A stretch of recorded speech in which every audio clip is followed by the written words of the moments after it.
Assalamualaikum warahmatullahi wabarakatuh.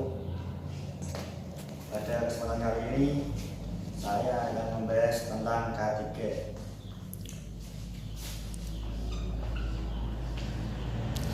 Apa itu K3? Keselamatan dan kesehatan kerja. Ilmiah adalah ilmu pengetahuan dan penerapannya dalam upaya mencegah kecelakaan dan penyakit akibat kerja. Jenis bahaya aktivitas kerja dalam K3 adalah: 1. Bahaya dari bahan kimia.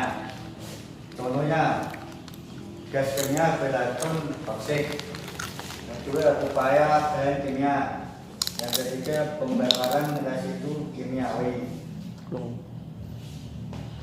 Jenis bahaya aktivitas kerja yang kedua adalah bahaya dari fisik. Contohnya suhu ekstrim atau terlalu dingin atau terlalu panas, suara terlalu keras yang dapat mengganggu pendengaran, kondisi dan sirkulasi udara yang tidak wajar. Yang ketiga, bahaya dari jenis pekerjaan. Contohnya pencahayaan di lokasi kerja sangat minim yang berpotensi menyebabkan kerusakan penglihatan. Pekerjaan mengangkut barang atau bahan menggunakan orang yang kurang hati-hati menyebabkan cedera atau luka. Peralatan dan keamanan yang tidak lengkap yang dapat menyebabkan pekerjaan luka. Ada beberapa fungsi secara umum. Yang pertama, sebagai panduan untuk mengidentifikasi dan mengevaluasi keberadaan risiko dan bahaya untuk keselamatan dan kesehatan di tempat kerja. Yang kedua, membantu memberikan saran tentang perencanaan, proses organisasi, desain tempat kerja, dan implementasi pekerjaan. Yang ketiga, sebagai panduan untuk memantau kesehatan dan keselamatan pekerja di tempat kerja. Yang keempat, memberikan saran tentang informasi, edukasi, dan pelatihan keselamatan dan kesehatan di tempat kerja. Yang kelima, sebagai panduan untuk membuat desain, metode, prosedur, dan program pengendalian risiko keselamatan. Yang keenam, sebagai acuan untuk mengukur efektivitas langkah-langkah pengendalian bahaya dan program pengendalian bahaya. Ada beberapa tujuan K3. Yang pertama, melindungi dan menjaga kesehatan serta keselamatan pekerja sehingga kinerjanya dapat ditingkatkan. Yang kedua, untuk menjaga dan menjamin keselamatan dan kesehatan semua orang di tempat kerja. Yang ketiga, untuk memastikan bahwa sumber daya produksi dikelola dengan baik dan dapat digunakan dengan aman dan efisien. Yang keempat, melindungi dan menjaga kesehatan serta keselamatan pekerja sehingga kinerjanya dapat ditingkatkan. Yang kelima, untuk menjaga dan menjamin keselamatan dan kesehatan semua orang di tempat kerja.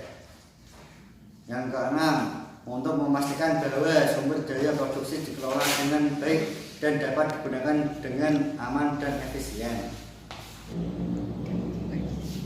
Selanjutnya, saya akan membahas tentang APD atau alat pelindung diri. APD adalah peralatan yang akan melindungi pengguna terhadap risiko kesehatan atau keselamatan di tempat kerja. Bahan yang dapat terjadi saat bekerja dan jenis APD atau PPE yang digunakan. Yang pertama adalah mata. Bahaya adalah kimia atau percikan logam, debu, proyektil, gas, dan uap. Kepala. biaya dampak dari jatuh atau kejatuhan benda, risiko menabrak kepala, belitan rambut. Pernafasan, bahaya dari debu, uap, gas, kekurangan oksigen atmosfer. Melindungi tubuh, bahaya suhu ekstrim, cuaca buruk, bahaya kimia atau percikan logam.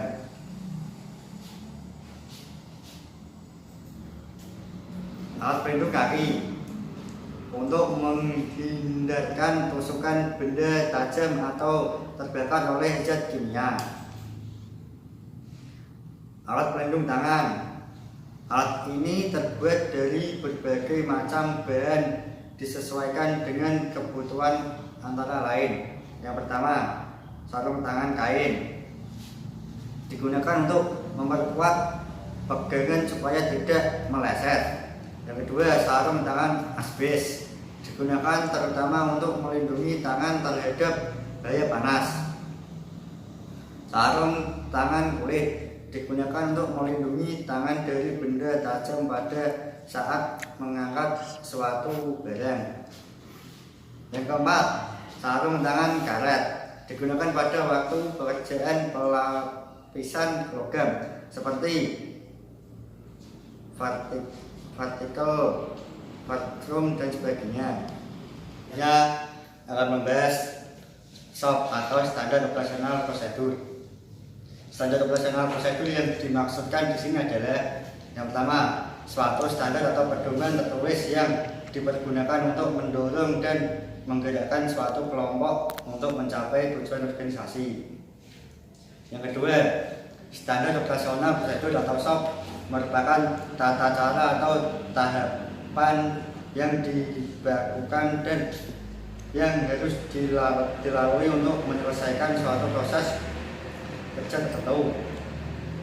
Dengan menerapkan peraturan dan standar K3 di lingkungan pekerjaan, maka diharapkan prinsip dari SOP dapat berjalan sesuai aturan main.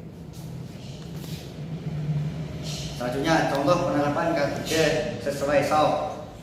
Sebagai contoh prosedur sederhana dalam menjalankan keselamatan kerja adalah bagaimana tindakan kita apabila terjadi kebakaran di bengkel atau laboratorium.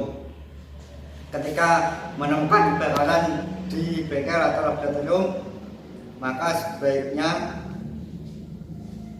dilakukan 6 langkah keselamatan berikut. Yang pertama, hidupkan segera alarm. Yang kedua, beritahu regu pemadam kebakaran. Yang ketiga, peringatkan setiap orang agar segera keluar. Yang keempat, padamkan api dengan peralatan yang tersedia. Yang kelima,